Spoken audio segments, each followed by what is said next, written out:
मेरे प्यारे दोस्तों, आज एक कहानी के माध्यम से आप सबों को अनमोल सीख देने जा रहे हैं। तो ध्यानपूर्वक इसे सुनिएगा और अपने जीवन में उतारने की कोशिश कीजिएगा। एक बार की बात है, एक घना जंगल था जिसके बीचों बीच एक नदी बहती थी।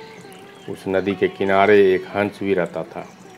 एक दिन एक अजनबी उल्लू दूर के जंगल से उड़ते उड़ते नदी के किनारे आ पहुंचा। उसने नदी के किनारे एक पेड़ को अपना घर बना लिया। उस पेड़ पर एक हंस भी रहता था। कुछ समय बाद हंस और उल्लू में काफ़ी गहरी दोस्ती हो गई। दोनों दिन भर यहाँ वहाँ की बातें करते, साथ ही भोजन भी करते। कुछ महीने बाद एक दिन उल्लू ने हंस से कहा कि मेरे प्यारे मित्र, अब मुझे यहाँ बहुत समय हो गया है, मैं अपने घर वापस जाना चाहता हूँ। यहाँ से बहुत दूर जंगल के दूसरे छोर पर एक बरगद का पेड़ है, वही मेरा घोंसला है। मैं वहाँ पर जा रहा हूँ, परंतु यदि तुम्हें अगर मेरी याद आए तो मुझसे मिलने ज़रूर आना। हंस ने कहा, ठीक है मित्र, मैं ज़रूर मिलने आऊँगा। कुछ दिनों के बाद हंस को अपने मित्र उल्लू की बहुत याद आई, तो उसने सोचा कि चलो उल्लू मित्र से मिलकर आते हैं। अगली सुबह वह हंस उड़ता उड़ता जंगल के दूसरे किनारे पहुंचा, जहां उसे बरगद का पेड़ दिखाई दिया। उसका मित्र उल्लू वहीं रहता था। हंस दिन भर उड़ रहा था और उस उल्लू के घर पहुंचते पहुंचते शाम हो गई। हंस बहुत थक गया था। उसने उल्लू से कहा कि मैं बहुत थक गया हूँ मित्र, मुझे थोड़ी देर आराम करने दो।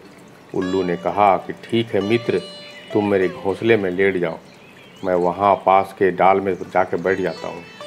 कुछ देर बाद घना अंधेरा हो चुका था, लेकिन उल्लू साफ देख सकता था।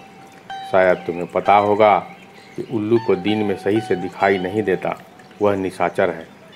उसी रात कुछ यात्री ने कहीं से आ रहे थे।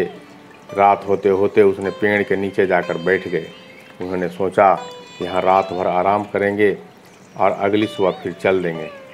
रात होते ही जैसे उल्लू ने ज़ोर ज़ोर से आवाज़ करना शुरू कर दिया, ऊ ऊ ऊ। इस आवाज़ से यात्री को बहुत परेशानी हुई, क्योंकि उल्लू का आवाज़ करना अपशकुन माना जाता है और उसके रोने से यात्री बहुत ही विचलित हो गए थे। उनमें से एक यात्री ने उल्लू की आवाज़ का स्रोत ढूंढते ढूंढते ऊपर के पेड़ पर देखा कि वहाँ उल्लू बैठा है। उसने अपना धनुष लिया और उस पर एक तीर चढ़ा दिया।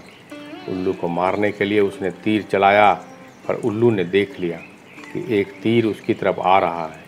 वह झट से उड़ गया और तीर बेचारे हंस को लग गया।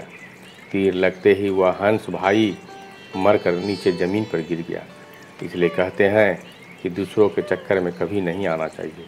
उल्लू चालाक था, इसलिए वह अपनी जान बचाकर भाग गया, और जो बेचारा हंस उससे मिलने आया था उसने अपनी जान गंवा दी। इस कहानी का एक अलग अंत भी है। उल्लू अपने मित्र हंस की लाश को देखकर रोने लगा। उसने सोचा, हाय, मैंने अपनी मूर्खतापूर्ण हरकत से अपना परम मित्र खो दिया, धिक्कार है मुझ पर। हंस की लाश धरती पर पड़ी थी और उल्लू को अपने शोक में आसपास की खबर ही नहीं रही। उल्लू की रोने की आवाज़ सुनकर एक सियार वहां आया। उल्लू को बेसुध होकर रोते देख वह सियार उस पर झपट्टा मारा।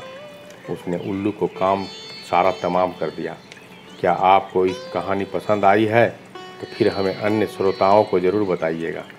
इस कहानी से हमें यह शिक्षा मिलती है कि किसी भी अजनबी से ज़्यादा दोस्ती नहीं करनी चाहिए, अन्यथा हंस की तरह हमें भी जान गंवानी पड़ सकती है।